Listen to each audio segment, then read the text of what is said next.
Mis padres vendieron mi hogar a mis espaldas para la boda de 100,000 pesos de mi hermana.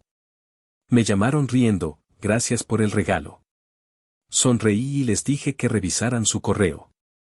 Ahora me suplican. Si aún no estás suscrito al canal, haz clic en el botón de suscripción y activa la campanita para no perderte ninguna de nuestras historias. Tu apoyo significa todo para nosotros. Si esta historia te parece interesante, déjale un like. También me encantaría saber de qué ciudad eres, déjanos el nombre de tu ciudad en los comentarios. Ahora, empecemos con la historia. El martes comenzó como cualquier otro martes en Houston, con el zumbido del aire acondicionado luchando contra la humedad de Texas y el aroma a café fuerte llenando mi oficina en el piso 34. Me llamo Itzel, tengo 32 años, y mi mundo es un universo de números, proyecciones financieras y negociaciones multimillonarias. Es un mundo que construí yo misma, ladrillo a ladrillo, para escapar del caos emocional que había sido mi hogar en Querétaro. Los números no mienten. Los contratos tienen reglas. Aquí, en la cima de este rascacielos de cristal y acero, yo tenía el control. O eso creía. La notificación de una videollamada entrante parpadeó en la esquina de mi monitor, mostrando las caras sonrientes de mi madre, Beatriz, mi padre, Ramiro, y mi hermana menor, Xóchitl. Una punzada de aprensión, tan familiar como indeseada, me recorrió el estómago. Mi familia nunca llamaba a mitad de un día laboral solo para saludar. Siempre había un motivo, una necesidad envuelta en sonrisas y falsos halagos. Acepté la llamada. La pantalla se llenó con el rostro de mi madre, radiante, con ese brillo en los ojos que solía preceder a una petición extravagante. Detrás de ella, el salón de la casa de Querétaro, el mismo que yo había visto en fotos pero que se sentía a 1,000,000 de kilómetros de distancia, lucía impecable. Itzel, mi amor. Qué bueno que contestas. Exclamó mi madre, su voz un torrente de entusiasmo. Tenemos la noticia más maravillosa del mundo. Forcé una sonrisa. Ah, ¿sí? ¿Qué pasa, mamá? Es sobre la boda de tu hermana.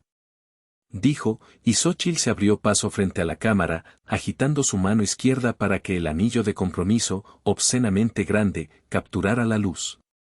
Tenía 27 años, 5 menos que yo, y poseía esa confianza despreocupada de alguien que nunca ha tenido que luchar por nada en su vida. Voy a tener la boda de mis sueños, hermanita. Canturreó. En los viñedos de San Miguel, con 300 invitados, orquesta en vivo, todo. Eso suena, caro, fue todo lo que pude decir, mientras mi mente de financista calculaba rápidamente el costo estimado. La cifra era astronómica. Mi padre, Ramiro, apareció junto a mi madre, con esa expresión jovial que siempre adoptaba cuando estaba a punto de dar una mala noticia como si fuera un regalo. Bueno, sobre eso, hemos encontrado la solución perfecta para el financiamiento, mija. Y entonces, lo soltaron. Sin anestesia, sin preámbulos, como si estuvieran comentando el clima. Vendimos tu departamento del centro. Anunció mi madre, aplaudiendo suavemente. Conseguimos un precio excelente. Más que suficiente para cubrir todos los gastos de la boda de Xóchitl y hasta sobra un poco. El aire se escapó de mis pulmones. El zumbido del aire acondicionado se convirtió en un rugido ensordecedor en mis oídos. Mi oficina, mi santuario de orden y lógica, de repente se sintió inestable, como si el suelo se hubiera inclinado bajo mis pies. ¿Qué hicieron? Logré susurrar. El depa, mija, dijo mi padre, con una naturalidad que me revolvió el estómago. Como nunca lo usas, estando allá en Houston, pensamos que era lo más práctico. El dinero se estaba quedando ahí, sin hacer nada. Al menos así se usa para algo significativo, para la felicidad de la familia. ¿Felicidad de la familia? ¿O la felicidad de Xóchitl? Miré sus rostros en la pantalla. Mi madre, radiante de orgullo materno. Mi padre, asintiendo con aire de suficiencia, como si acabara de cerrar el negocio del siglo. Y Xóchitl, con una sonrisa de pura satisfacción, ya imaginándose en su vestido de novia de 2 millones de pesos. No había ni una pizca de culpa. Ni una sombra de duda. Era mi hogar, el primer lugar que había comprado con mi propio dinero, el símbolo de mi independencia, y lo habían liquidado como si fuera un mueble viejo. Ese departamento está a mi nombre, dije, mi voz temblando a pesar de mis esfuerzos por controlarla. Mi padre se aclaró la garganta. Bueno, sí, técnicamente. Pero como nosotros lo hemos estado administrando mientras estás fuera, pues, nos encargamos del papeleo. Ya sabes, la familia ayudando a la familia. Nos encargamos del papeleo. La frase colgó en el aire, pesada y ominosa. Supe en ese instante lo que significaba. Falsificaron mi firma. La audacia del acto era tan monumental que mi mente se negó a procesarlo por un segundo. Tras colgar la llamada con una excusa torpe sobre una reunión importante, me quedé mirando mi reflejo en la pantalla negra de la computadora. La mujer que me devolvía la mirada parecía una extraña, pálida, con los ojos desorbitados por la incredulidad. El dolor inicial, agudo y punzante, comenzó a transformarse en algo más frío, más pesado. Una resolución de acero. Busqué en mi escritorio hasta encontrar un pequeño marco de plata. Era una foto antigua, de hacía más de 10 años. Yo, con mi toga y birrete de graduación, sonriendo a la cámara. Mi familia no estaba en la foto. No habían venido. Dejé que una sola lágrima rodara por mi mejilla, una lágrima por la joven ingenua que alguna vez creyó que el amor de su familia era incondicional. Esa joven murió hoy, pensé. Y en su lugar, nació algo nuevo. Algo que ellos mismos habían creado. La memoria de mi graduación universitaria es agridulce, un recuerdo que guardo en un rincón polvoriento de mi mente, uno de los primeros objetos de mi museo del dolor. Me gradué summa cum laude, la primera en mi familia en obtener un título universitario, y mucho menos con honores. Estaba eufórica, sentía que el mundo estaba a mis pies. Mi primer impulso fue compartir la noticia con las personas que, supuestamente, deberían estar más orgullosas de mí. Recuerdo estar de pie junto a una fuente en el campus, el diploma todavía tibio en mis manos, marcando su número de casa en mi celular. El sol de la tarde proyectaba largas sombras sobre el césped. Mi madre contestó. Mamá. Y ya es oficial. Y me gradué con los más altos honores. Dije, mi voz vibrando de emoción. Hubo una pausa al otro lado de la línea. Pude oír el sonido de un televisor de fondo. Ah, qué bien, mija. Qué bueno. Felicidades, dijo, su tono distraído, carente de la emoción que yo esperaba. Oye, hablando de cosas importantes, fíjate que tu hermana está desconsolada. La sangre se me heló. ¿Xóchitl? ¿Qué le pasó? ¿Está bien? Terminó con su novio, el de la banda de rock. Lleva todo el día encerrada en su cuarto.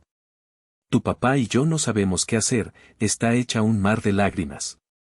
Es que lo quería tanto. Y así, mi mayor logro académico hasta la fecha fue relegado a un segundo plano por el drama adolescente de mi hermana. No hubo preguntas sobre la ceremonia, ni sobre mis planes futuros, ni una sola palabra de verdadero orgullo. Solo la preocupación absorbente por Xóchitl. Colgué el teléfono sintiendo un vacío helado en el pecho. Me senté en el borde de la fuente y observé a otras familias abrazando a sus graduados, tomando fotos, celebrando. Yo estaba sola.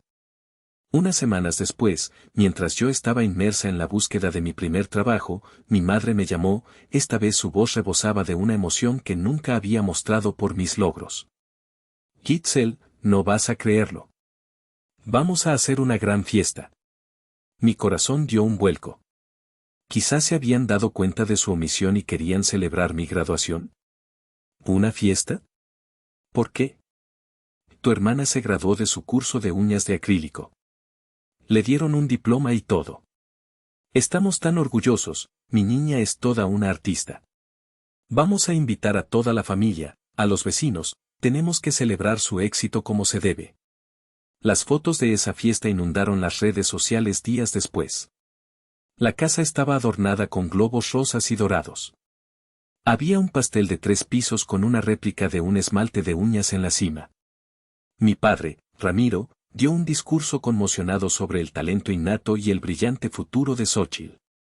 Mis tíos y primos la colmaron de regalos y elogios.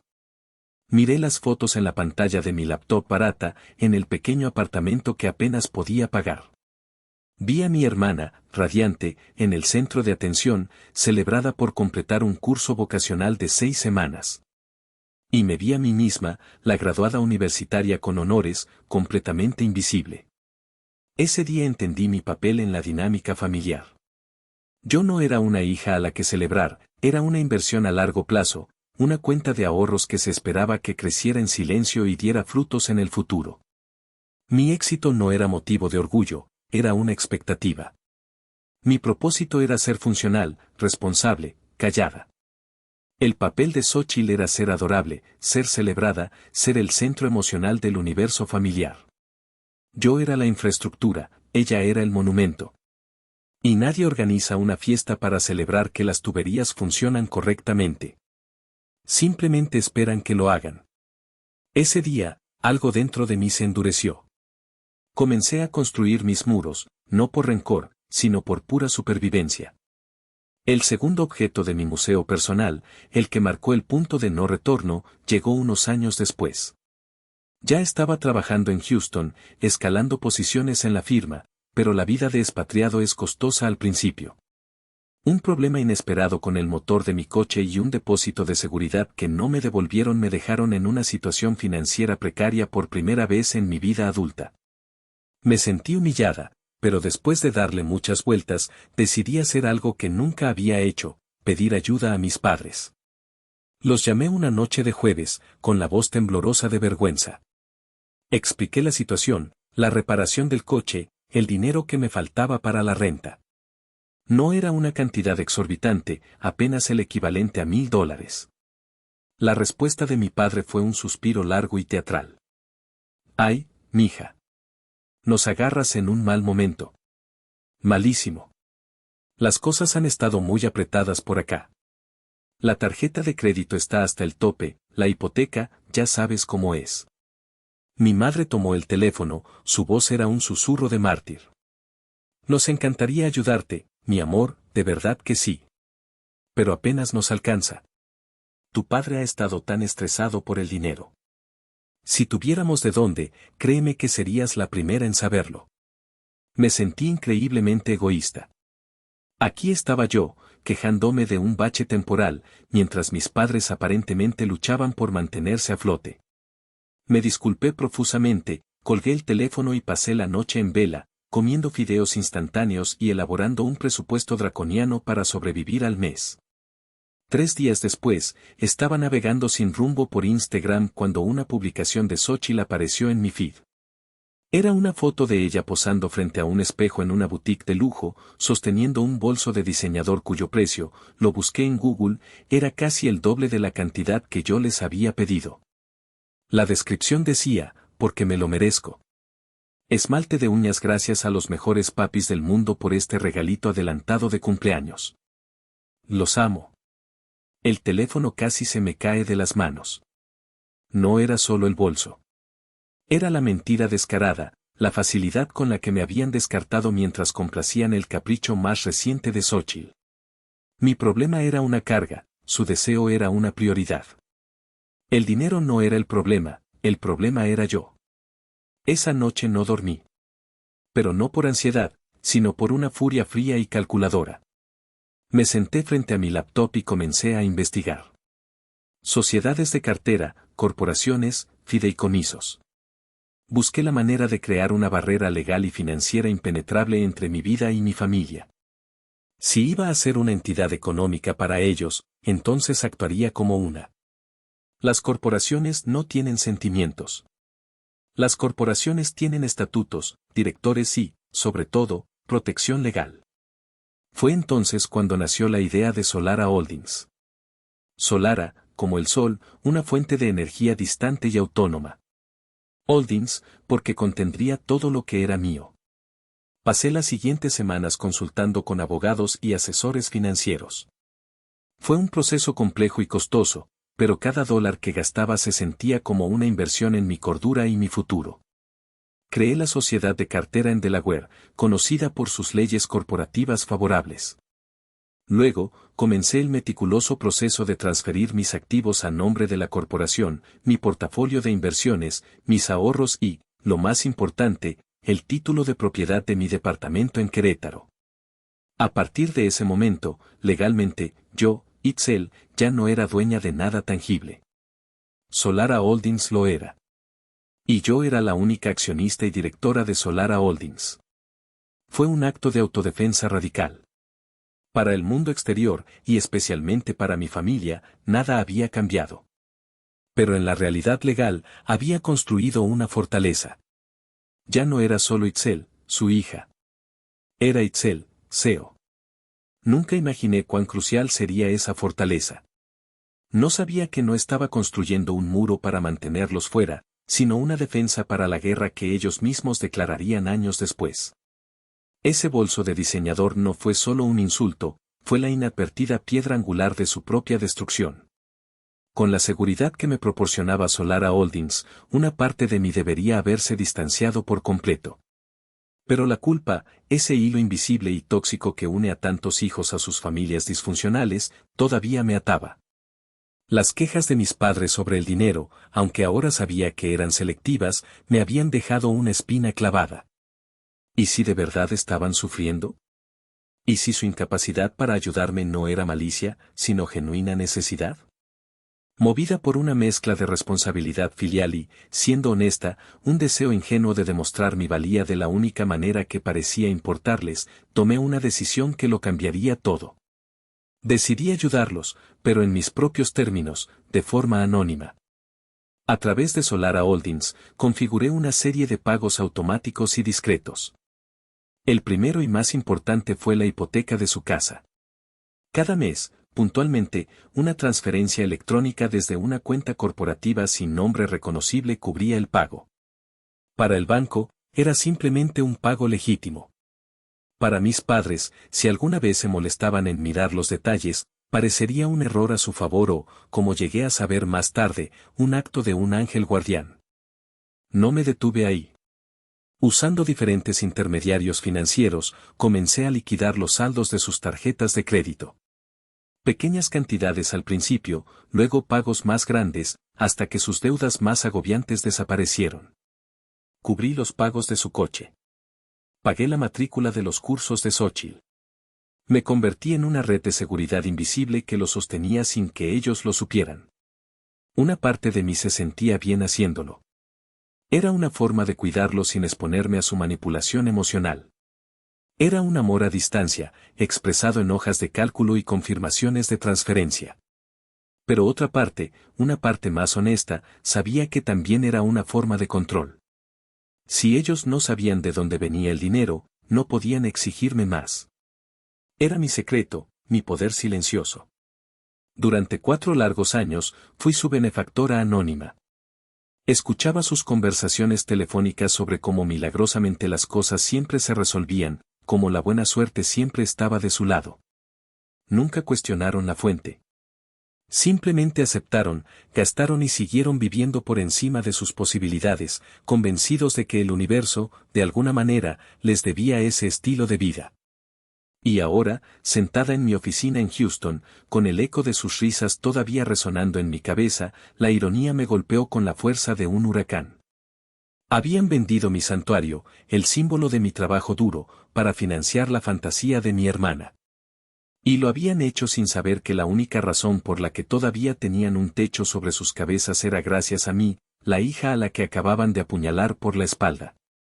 El dolor se había transformado en una claridad glacial. Esto no era un simple error o un acto de desesperación. Era la máxima expresión de su desprecio. Me veían como un recurso inagotable, una entidad abstracta cuya única función era proveer. Levanté el teléfono. Mis dedos se movieron con una precisión que no sentía. Busqué un contacto en mi agenda, uno que no había usado para asuntos personales en mucho tiempo. Adela, soy Itzel. Necesito a mi abogada. Hubo un silencio al otro lado de la línea, seguido de una voz grave y serena. ¿Qué hicieron ahora, Itzel? La pregunta no era si habían hecho algo, sino que Adela siempre lo había sabido. Y yo, por fin, estaba lista para escuchar. Adela y yo nos conocimos en la universidad. Mientras yo me sumergía en la certeza de los números, ella se enamoraba de la estructura de la ley. Ambas buscábamos orden en un mundo caótico. Ella era la única persona en mi vida que conocía la versión sin editar de mi historia familiar. Su bufete de abogados en Houston tenía una división internacional con socios en México, una conexión que estaba a punto de volverse invaluable. La encontré en su oficina, un espacio elegante de caoba y cristal con vistas al centro de la ciudad. Escuchó mi relato en silencio, sus dedos entrelazados sobre un impecable escritorio. No me interrumpió. Dejó que toda la historia, el dolor, la incredulidad y la ira naciente, saliera de mí en un torrente caótico. Cuando terminé, me tendió un pañuelo. No dijo te lo dije, aunque la frase estaba escrita en sus ojos inteligentes. Falsificaron tu firma, dijo finalmente, su voz tranquila pero cortante como el acero. Bien. Eso lo cambia todo. Quiero detener la venta, Adela. Quiero mi departamento de vuelta. Oh, tendrás mucho más que eso, Itzel, sonrió, pero no había calidez en su gesto. Era la sonrisa de un depredador que acaba de oler sangre. ¿El título de propiedad está a nombre de Solara Holdings, 100% confirmado? Asentí, sacando mi tableta para mostrarle los documentos digitales que siempre llevaba conmigo. Los revisó rápidamente, sus ojos moviéndose con la eficiencia de un experto. Perfecto, murmuró. Esto es perfecto. Itzel, escucha con atención. Tu familia no acaba de cometer un simple fraude familiar.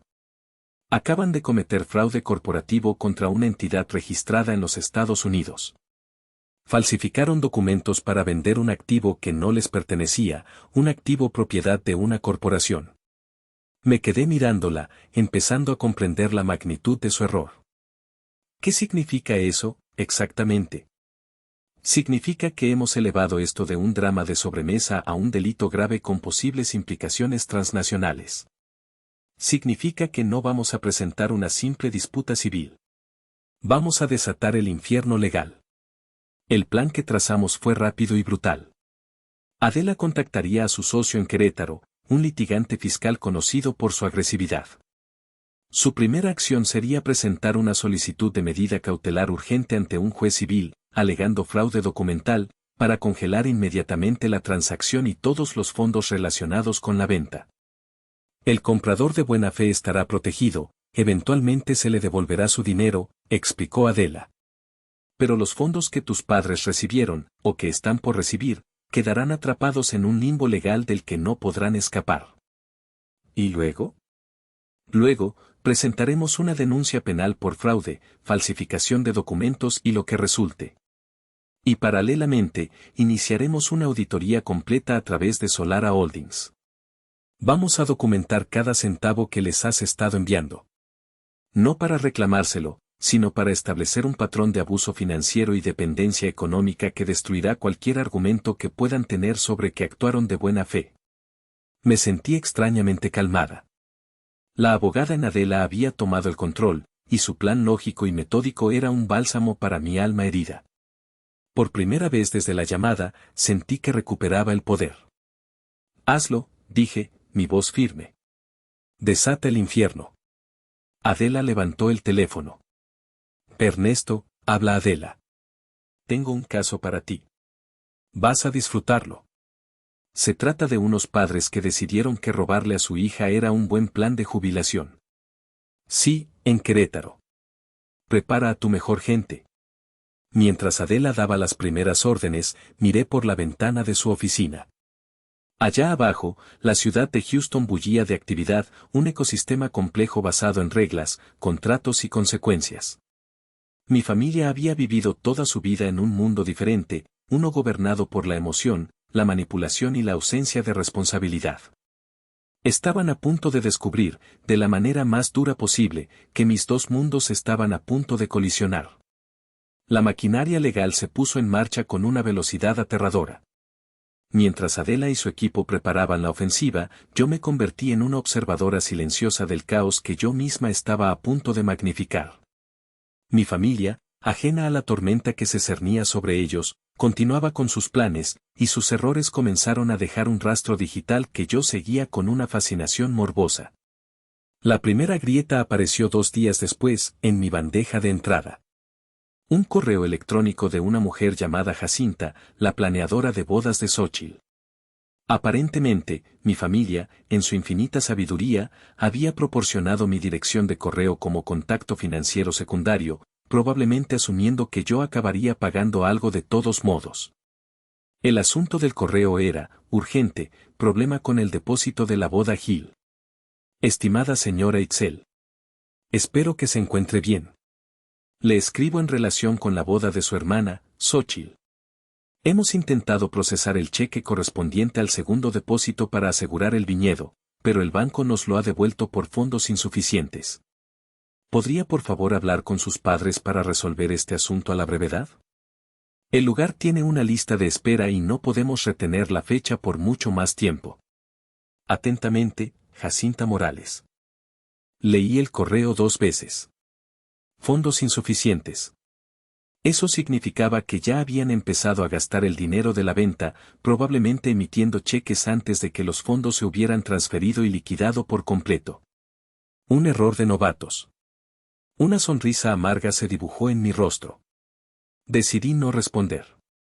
Esa misma tarde, mi teléfono vibró con notificaciones del grupo de chat familiar, Familia Gil, un nombre que ahora me parecía una broma cruel. Lo había silenciado hacía meses, pero la curiosidad me pudo. Xóchitl, mami, el florista está siendo súper difícil con el pago. Dice que necesita el 50% para importar las peonías de Holanda. Beatriz, mamá, no te preocupes, mi reina. Tu papá ya está hablando con el banco. A veces las transferencias grandes tardan un poco. Tú concéntrate en tu prueba de vestido. Ramiro, papá, todo bajo control, princesas. Solo un pequeño retraso administrativo. Hice una captura de pantalla de la conversación y se la envié a Adela con un simple mensaje: la orquesta del Titanic sigue tocando. Poco después, recibí un mensaje de voz de mi padre. Su tono era forzadamente alegre, el que usaba para minimizar problemas. Hola, mija. Soy papá. Oye, solo para avisarte que estamos teniendo unos pequeños contratiempos con el banco, cosas de papeleo por la venta, ya sabes. Nada de qué preocuparse, pero si alguien de la boda te contacta, solo diles que todo está en orden. Te llamaba para eso. Pórtate bien. Te queremos. Borré el mensaje. Pequeños contratiempos. No tenía ni idea de la ola que estaba a punto de romper sobre sus cabezas. La orden judicial sería aprobada al día siguiente. Y para cuando el banco recibiera la notificación, cada centavo del dinero de mi departamento quedaría congelado. Sus pequeños contratiempos estaban a punto de convertirse en una catástrofe financiera en toda regla. Y yo tenía un asiento en primera fila para verlo. A la mañana siguiente, Adela me llamó. Su voz era tranquila, pero tenía un matiz de seriedad que me puso en alerta. La medida cautelar ha sido aprobada, Itzel. El juez la firmó hace una hora. La notificación oficial está siendo enviada al banco y al notario público que gestionó la venta en este preciso momento. Sentí una oleada de alivio, seguida de una punzada de algo parecido al miedo. El primer dominó había caído. ¿Qué pasa ahora? Ahora, el dinero queda congelado. Nadie puede tocarlo hasta que se resuelva el litigio principal.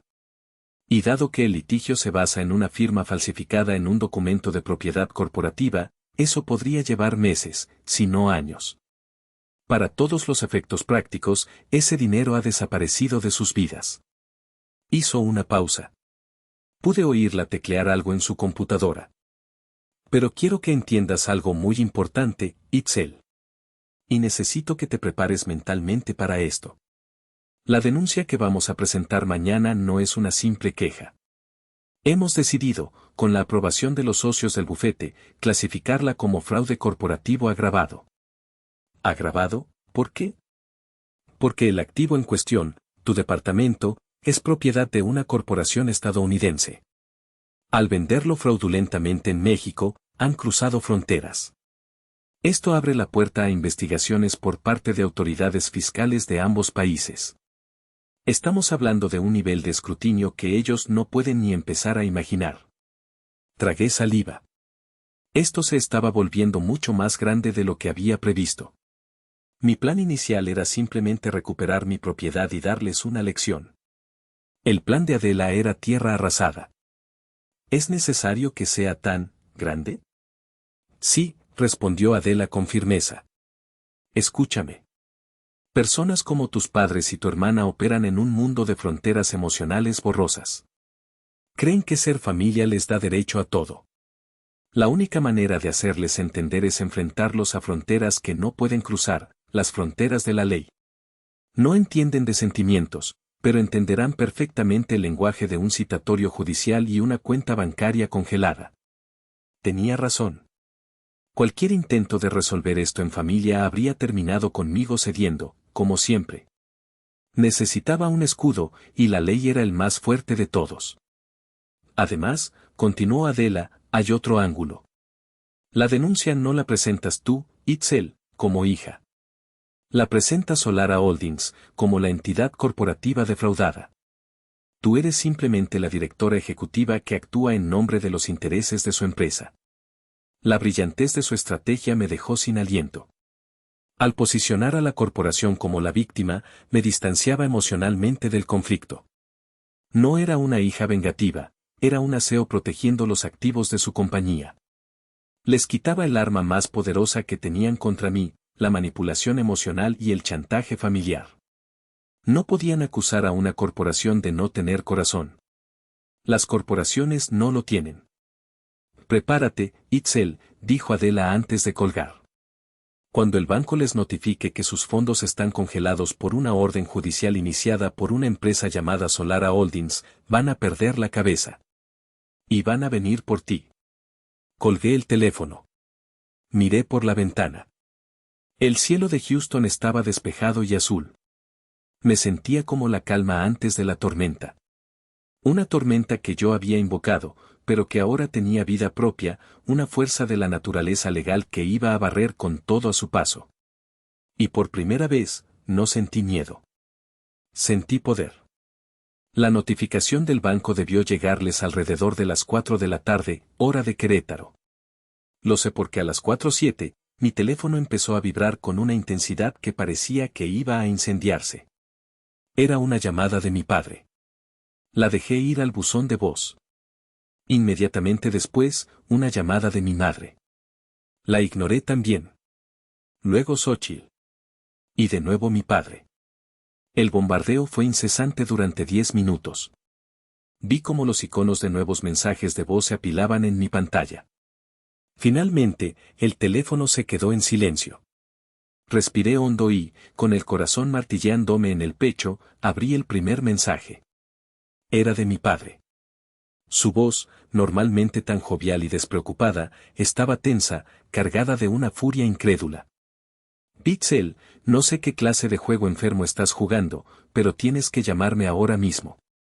El banco acaba de congelar nuestras cuentas, todo el dinero. Están hablando de una orden judicial, de una empresa llamada Solara Holdings. Esto tiene que ser un error tuyo, arréglalo ya. El siguiente era de mi madre. El pánico había reemplazado su habitual dulzura empalagosa. Su voz era un hilo agudo de histeria. Y mi amor, por favor, contéstame, algo terrible ha pasado. El gerente del banco nos dijo que el dinero de la venta está bloqueado por una investigación de fraude. ¿Fraude? ¿Te imaginas? Tienen que haberse equivocado. Itzel, por favor, necesitas llamar y aclarar esto. Eres la que sabe de estas cosas. Por favor, mi vida, la boda de tu hermana. Pero fue el mensaje de Xóchitl el que me heló la sangre. No había pánico en su voz. Solo veneno puro, destilado. Escúchame bien, pedazo de basura, siseo, su voz temblando de rabia. No sé qué demonios hiciste, pero más te vale que lo deshagas. La organizadora de la boda me acaba de llamar gritando que todos los pagos han sido rechazados, todos. Estás arruinando mi boda, ¿me oyes? Estás arruinando el día más importante de mi vida por tus estúpidos celos, eres una víbora solitaria y amargada, siempre lo has sido. Si no arreglas esto, te juro por mi vida que me las pagarás. Apagué el teléfono. Mis manos temblaban. No por miedo, sino por una ira tan blanca y candente que me dejó sin aliento. ¿Celos? ¿Creía que todo esto era por celos? La absoluta incapacidad de ver más allá de su propio ombligo era asombrosa. Ni por un segundo se detuvo a pensar que tal vez, solo tal vez, la consecuencia estaba directamente relacionada con la acción. Que el robo de mi hogar podría tener algo que ver con la repentina desaparición de su fondo para la boda. Me levanté y caminé hacia el ventanal de mi oficina. La ciudad se extendía bajo mis pies, una red de luces y actividad. Me abracé a mí misma, sintiendo un escalofrío a pesar del calor de la habitación. Adela tenía razón. Habían venido por mí. Me habían atacado, culpado, insultado. ¿No había habido ni un momento de introspección, ni una sola pregunta de ¿hicimos algo mal? Y en ese momento, cualquier duda que pudiera haber albergado, cualquier pizca de culpa, se evaporó. Se disolvió en la cara del veneno de Xóchitl, de la negación de mi padre, de la histeria de mi madre. No eran víctimas. Eran los arquitectos de su propia miseria. Yo no había iniciado esta guerra. Pero ahora, con una certeza que me recorrió hasta los huesos, supe que iba a terminarla. Encendí mi laptop. Era hora de preparar mi siguiente movimiento. La orden judicial solo había sido el primer disparo de advertencia. El siguiente sería un misil balístico directo a la fundación de sus mentiras. Si te está gustando esta historia y quieres saber cómo termina esta traición familiar, por favor, dale un me gusta a este video. Suscríbete al canal si aún no lo has hecho y déjame un comentario diciéndome desde qué ciudad del mundo me estás escuchando. Cada comentario y cada me gusta ayudan a que esta historia llegue a más personas. Muchas gracias por tu apoyo, de verdad significa mucho para mí. Y ahora, continuemos. Pasé las siguientes horas en un estado de concentración febril. El dolor y la ira se canalizaron en una precisión metódica. Me sumergí en los archivos de Solara Holdings, extrayendo cada documento, cada registro, cada prueba de mi patrocinio secreto. No era solo por la batalla legal, era por mí. Necesitaba ver la verdad cruda, cuantificada en blanco y negro. Organicé los archivos en carpetas digitales con etiquetas claras, pagos de hipoteca, liquidación de tarjetas de crédito, pagos de automóvil, colegiaturas de Xóchitl. 4 años de su vida financiera, sostenida por hilos invisibles que emanaban de mi teclado. La cantidad total me dejó sin aliento, superaba con creces el valor del departamento que habían vendido. Cuando todo estuvo listo, abrí un nuevo correo electrónico. Los destinatarios, mi padre, mi madre y mi hermana. El asunto era simple, casi burlón, solución a sus problemas bancarios. El cuerpo del correo fue breve. No había insultos, ni acusaciones, ni súplicas. Solo la fría y cortante verdad. Estimados Ramiro, Beatriz y Xóchitl. He sido informada de que están experimentando dificultades con sus finanzas y que sus cuentas han sido congeladas debido a una orden judicial iniciada por una corporación llamada Solara Holdings. Dado que parecen estar confundidos sobre la naturaleza de sus problemas, he adjuntado una serie de documentos que espero aclaren la situación. Encontrarán un registro completo de todos los pagos realizados en su beneficio durante los últimos 4 años por dicha corporación. Efectivamente, Solara Holdings es la entidad que ha estado pagando su hipoteca, sus deudas y sus caprichos. Solara Holdings es también la propietaria legal y única del departamento que intentaron vender fraudulentamente la semana pasada. Consideren los archivos adjuntos como mi renuncia formal e irrevocable al puesto no solicitado de su benefactora anónima. Les deseo la mejor de las suertes con la boda y con la gestión de sus finanzas de ahora en adelante. Sinceramente. Itzel, directora ejecutiva Solara Holdings. Adjunté el archivo zip que contenía su vida secreta. Mi dedo flotó sobre el botón de enviar por un instante. Este era el punto de no retorno. Al enviar este correo, no solo estaba revelando mi secreto, estaba quemando el último puente que nos unía. Estaba eligiendo la verdad por encima de la familia. Con una exhalación lenta, hice clic. El correo se fue. Me recosté en mi silla, sintiendo un extraño vacío. No había triunfo, no todavía. Solo la calma que sigue a una decisión monumental. La bomba de tiempo había sido enviada. Ahora solo quedaba esperar la explosión. No tuve que esperar mucho. Menos de 15 minutos después, mi teléfono, que había vuelto a encender, comenzó a sonar de nuevo. Esta vez no contesté. No había nada más que decir. Todo lo que necesitaban saber estaba en ese correo electrónico, detallado en cientos de páginas de transacciones bancarias. La verdad, como dicen, los haría libres. O, más probablemente, los destruiría. Y por primera vez en mi vida, no sentí la necesidad de salvarlos de sí mismos. La explosión no fue privada. Fue nuclear y espectacularmente pública. Xóchitl, en lugar de procesar la información, hizo lo que siempre hacía cuando la realidad no se ajustaba a su narrativa, corrió a las redes sociales. Su cuenta de Instagram, normalmente un santuario de selfies con filtros, branches fotogénicos y ropa de marca, se convirtió en el epicentro de un colapso nervioso digital. Publicó una serie de 20 historias, una tras otra, con el rostro hinchado y manchado de rímel, hablando directamente a la cámara de su teléfono. Mi hermana, Itzel, es una psicópata, sollozó en el primer video, la voz temblorosa de una ira autocompasiva. Ha estado controlando nuestras vidas en secreto durante años. Como una titiritera enferma. Y ahora que por fin voy a ser feliz, ha decidido destruir mi boda por puros celos. En las siguientes historias, la narrativa se volvió más enrevesada y delirante. Nos hizo creer que éramos pobres mientras ella nadaba en dinero. Nos ha estado manipulando. Congeló todo nuestro dinero y ahora todos los proveedores me están demandando. Esta boda era mi sueño, y ella me lo ha arrebatado porque es una mujer triste y solitaria que no soporta ver a nadie feliz. Es una víbora. Es el diablo. Si esperaba una oleada de simpatía, se equivocó garrafalmente.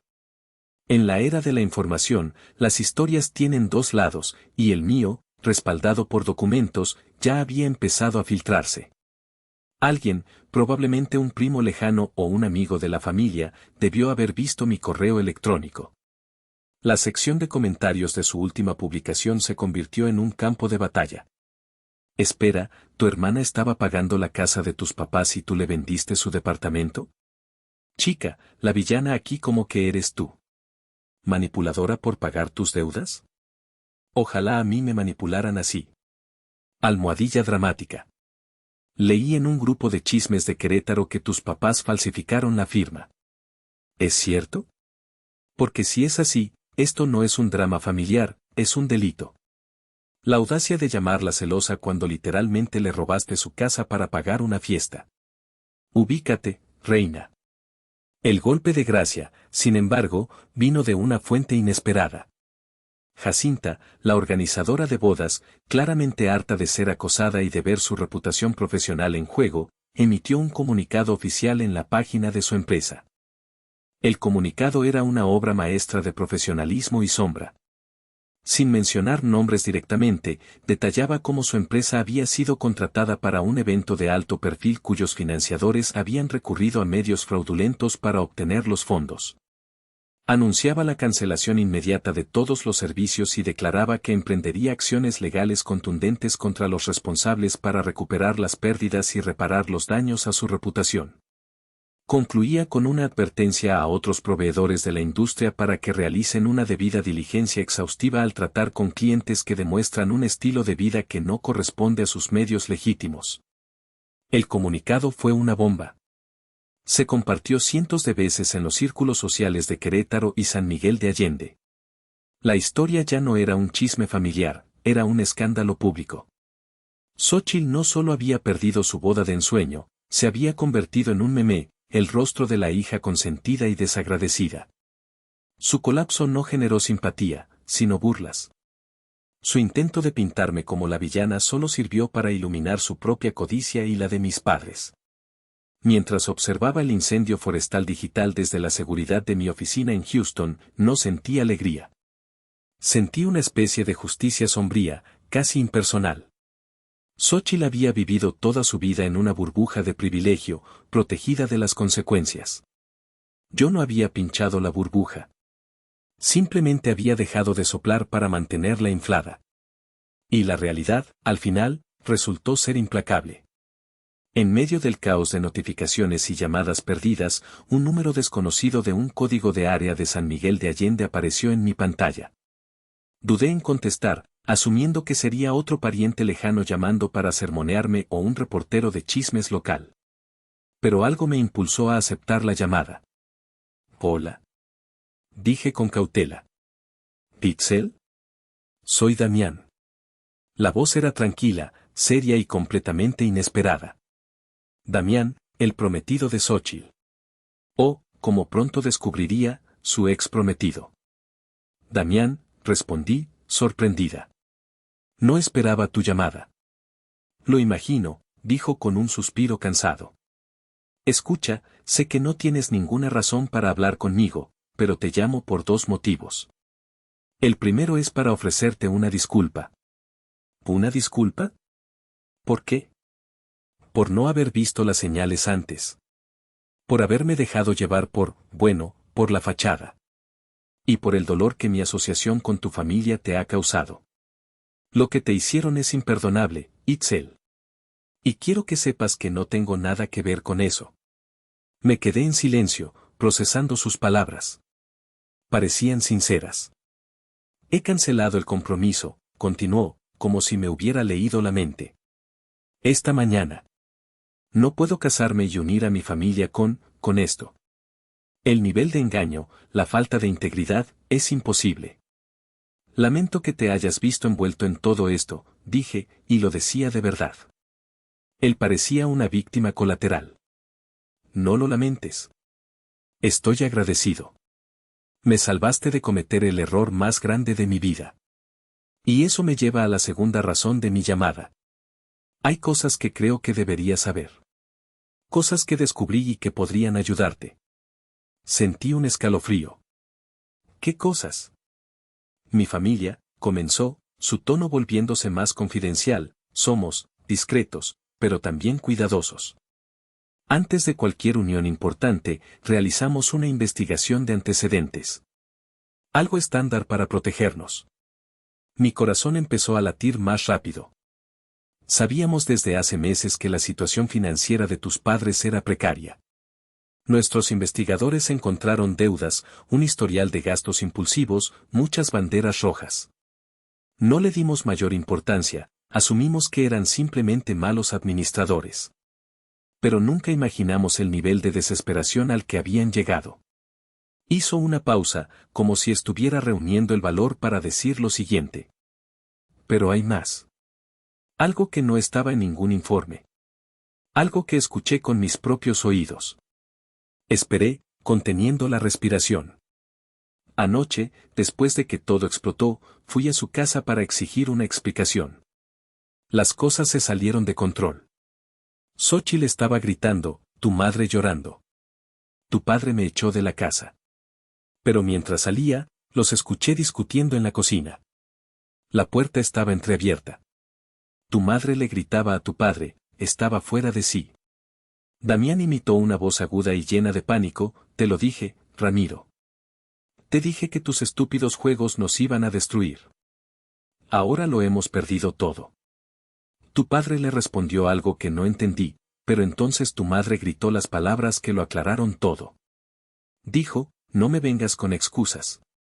Le debes una fortuna a esa gente. Pensaste que vender el departamento de Itzel era la solución mágica, pero solo nos hundiste más. Ahora vendrán por nosotros. El teléfono se sentía como un bloque de hielo en mi mano. ¿Gente? ¿Qué gente? No lo sé con seguridad, Itzel, dijo Damián, su voz grave. Pero por el terror en la voz de tu madre, no se refería al banco. La forma en que dijo esa gente, sonaba a algo mucho más oscuro. A prestamistas, a gente del bajo mundo. Creo que la boda de Xochitl nunca fue el verdadero objetivo. Todo encajó en mi mente con una claridad aterradora. La desesperación, la irracionalidad, la voluntad de cometer un delito tan grave. No era solo para complacer a Xochitl. Era para tapar un agujero. Un agujero negro y peligroso que mi padre había cavado. La boda de 2 millones de pesos, dije, más para mí misma que para él, era solo la coartada perfecta. Una excusa socialmente aceptable para necesitar una gran suma de dinero de repente. Exactamente, confirmó Damián. Itzel, ten mucho cuidado. No estás lidiando con simples padres consentidores. Estás lidiando con gente acorralada y desesperada.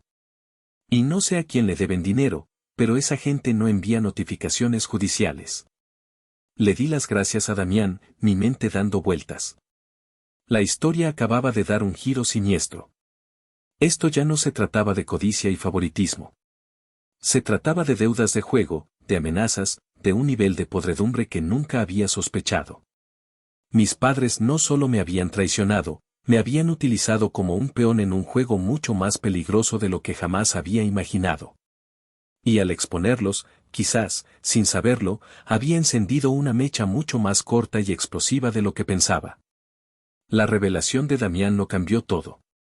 La ira que sentía se vio atemperada por una capa de frío temor. Mis padres no eran solo tontos e inmorales, eran imprudentes y estaban en peligro. Sin embargo, cualquier atisbo de compasión que pudiera haber sentido se extinguió con su siguiente movimiento, un acto de desesperación tan absurdo que rayaba en lo cómico. Intentaron darle la vuelta a la tortilla. Fueron a la policía. 2 días después de la llamada de Damián, recibí una llamada de un número oficial de Querétaro. Era el detective Ramírez, de la División de Delitos Financieros. Señorita Itzel Gil, dijo el detective, su voz profesional y neutra, la contacto en relación a una denuncia presentada en su contra por sus padres, el señor Ramiro y la señora Beatriz Gil. Tuve que sentarme. ¿Una denuncia en mi contra? ¿Por qué? La denuncia es por abuso financiero y extorsión, dijo, y pude detectar una nota de cansancio en su voz, como si estuviera leyendo el guión más ridículo del mundo.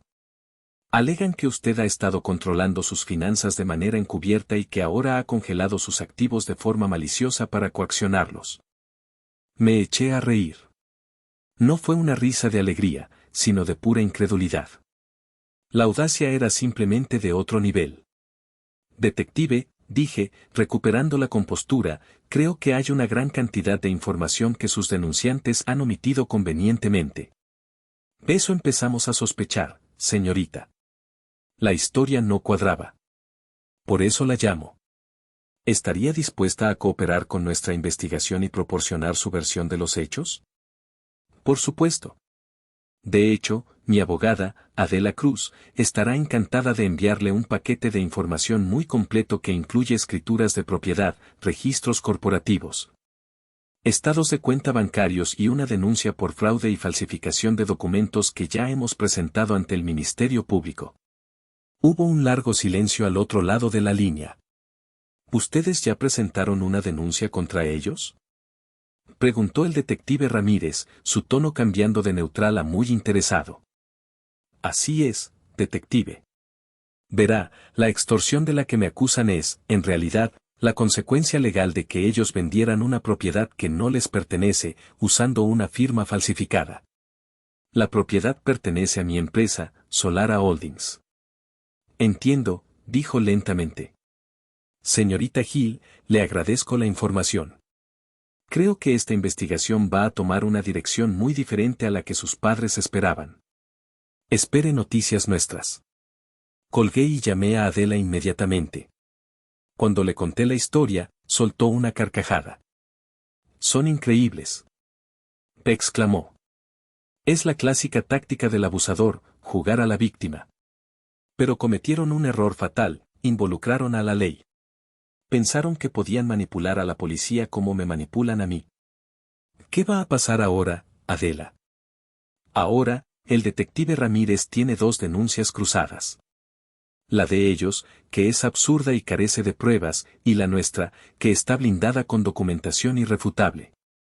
Esto acelera todo. La fiscalía tomará nuestro caso con mucha más seriedad. Ya no es un simple fraude, es fraude, falsificación y, ahora, perjurio y presentación de una denuncia falsa. Están cavando su propia tumba con una pala mecánica. Y así fue. La patética intentona de mis padres de pintarme como la villana se convirtió en el catalizador de su propia caída. Al llevar su drama privado a una comisaría, lo transformaron en un caso penal público. Invitaron a la justicia a su casa, sin darse cuenta de que no venía como invitada, sino como verdugo. La justicia, a diferencia de su hija, no podía ser manipulada. Volé a Querétaro para la audiencia preliminar.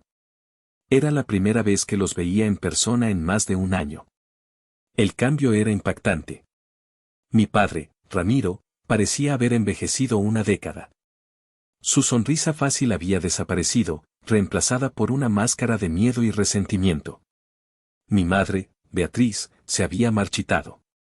Se escondía detrás de unos lentes de sol enormes, incluso dentro del sombrío edificio del juzgado, y se aferraba a un pañuelo como si fuera un salvavidas. Estaban sentados en la mesa de los acusados con un abogado de oficio que parecía tan abrumado como ellos. Yo me senté en la primera fila, junto a Adela y su socio mexicano, Ernesto. Me sentía extrañamente distante, como si estuviera viendo una película sobre la vida de otra persona. Xóchitl llegó tarde, haciendo una entrada dramática. Llevaba un vestido negro ajustado y tacones altos, como si asistiera a un evento social en lugar de a la posible imputación de sus padres. Me lanzó una mirada cargada de tanto odio que fue casi palpable. La audiencia fue una formalidad brutal. El fiscal presentó el caso con una eficiencia clínica. Mostró copias ampliadas de mi firma legítima junto a la falsificación torpe en el contrato de venta. Presentó los registros de Solara Holdings, demostrando sin lugar a dudas la propiedad del departamento. Presentó los estados de cuenta que documentaban los 4 años de mi apoyo financiero anónimo. Y, como golpe final, presentó la denuncia falsa que mis padres habían interpuesto contra mí. Cuando el juez le dio a mi padre la oportunidad de hablar, se levantó temblando. Su señoría, todo esto es un terrible malentendido familiar, balbuceó. Queríamos lo mejor para nuestra hija menor. Itzel tiene mucho dinero, pensamos que no le importaría. Somos una familia. El juez, un hombre mayor de rostro severo, lo miró por encima de sus gafas. ¿Y ser una familia le da derecho a cometer un delito, señor Hill? La falsificación de documentos es una tradición familiar. Mi madre se levantó, interrumpiendo al abogado de oficio. Ella nos manipuló. Gritó, señalándome con un dedo tembloroso. Nos controló con su dinero. Es una hija cruel y desnaturalizada. El juez golpeó el mazo. Silencio, señora Hill. Su hija les proporcionó un salvavidas financiero durante años, un hecho que convenientemente olvidaron cuando decidieron robarle. La única crueldad que veo aquí es la suya. Fue entonces cuando Xóchitl perdió el control. Ella arruinó mi vida. Chilló, poniéndose de pie de un salto. Destruyó a mi familia por envidia. Es una alguacil. Tronó el juez. Saque a esta mujer de mi sala ahora mismo. 2 oficiales corpulentos escoltaron a una Xóchitl que gritaba y pataleaba fuera de la sala del tribunal. Su salida fue tan patética y carente de dignidad como el resto de su comportamiento. El fallo del juez fue rápido y contundente. Determinó que había causa probable para llevar a mis padres a juicio por los cargos de fraude, falsificación de documentos y perjurio. Fueron formalmente imputados y se les fijó una fianza que sabía que no podían pagar. Los vi ser esposados y llevados fuera de la sala. Por primera vez, sus ojos se encontraron con los míos. En ellos no vi arrepentimiento. Solo vi una profunda y amarga acusación. En su mente, yo seguía siendo la culpable. Al salir del juzgado, nos encontramos con un enjambre de reporteros locales. Adela me había preparado para esto. Me acerqué a los micrófonos, tranquila y serena. Hoy no es un día de celebración, dije, mi voz clara y firme. Es un día de consecuencias. Esta situación es un doloroso recordatorio de que los límites son necesarios para proteger nuestro bienestar, incluso, y especialmente, con las personas que amamos. Nadie tiene derecho a abusar de la confianza o de los recursos de otro, sin importar los lazos de sangre. La justicia ha hablado, y espero que este sea el primer paso hacia la sanación, no solo para mí, sino para cualquiera que haya sufrido una traición similar. Gracias. No acepté preguntas.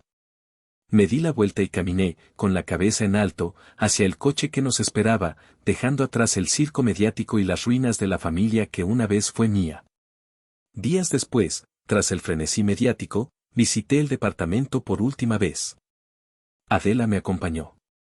Abrí la puerta y el aire viciado y el olor a polvo me recibieron. Todo estaba como lo recordaba, pero al mismo tiempo, todo se sentía diferente. Los muebles, mis libros en los estantes, las fotos en las paredes, parecían artefactos de una vida pasada, pertenecientes a una mujer que ya no existía. Caminé hacia el gran ventanal que daba a los arcos de Querétaro. La luz del atardecer bañaba la ciudad en tonos dorados. Era una vista hermosa, una vista que había trabajado tan duro para conseguir. Pero ya no me traía paz. Estaba manchada por la traición. Voy a venderlo, dije en voz baja, más a mí misma que a Adela. ¿Estás segura?, preguntó ella suavemente. Sí. Necesito un nuevo comienzo. Un lugar que no tenga fantasmas. Esa noche, sentada en la soledad de mi habitación de hotel, hice lo que había estado posponiendo. Abrí mi lista de contactos en el teléfono. Encontré el número de mi padre. Papá. Dudé un segundo, luego presioné eliminar. Encontré el de mi madre. Mamá. Eliminado. El de Xóchitl. Eliminado. El de mi tía Carmen y todos los demás parientes que me habían llamado para insultarme. Eliminados, uno por uno.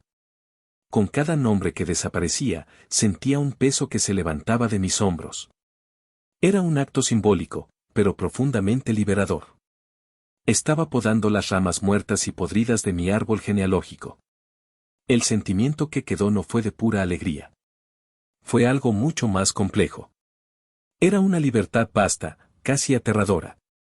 Durante 32 años, mi identidad había estado ligada a ellos, como la hija responsable, la hermana proveedora, la solución a los problemas. Ahora, ese papel había desaparecido. Estaba sola, anclada únicamente a mí misma. ¿Quién era yo sin ellos? No lo sabía. Pero por primera vez, sentía una genuina curiosidad por descubrirlo. La vida que me esperaba no sería fácil. La sanación llevaría tiempo. Pero sería mía.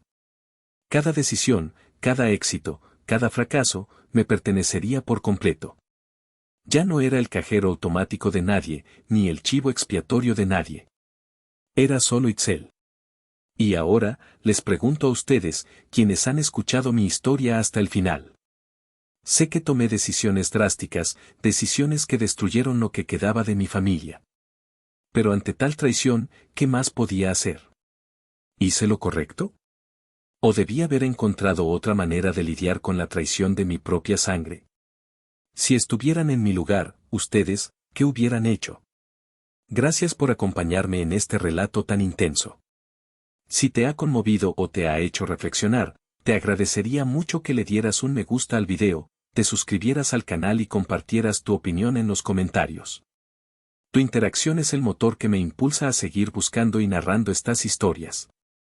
Si están disfrutando de este relato, me darían una alegría muy grande si presionan el botón de hipear.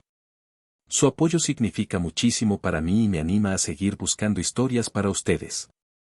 Muchas gracias de corazón.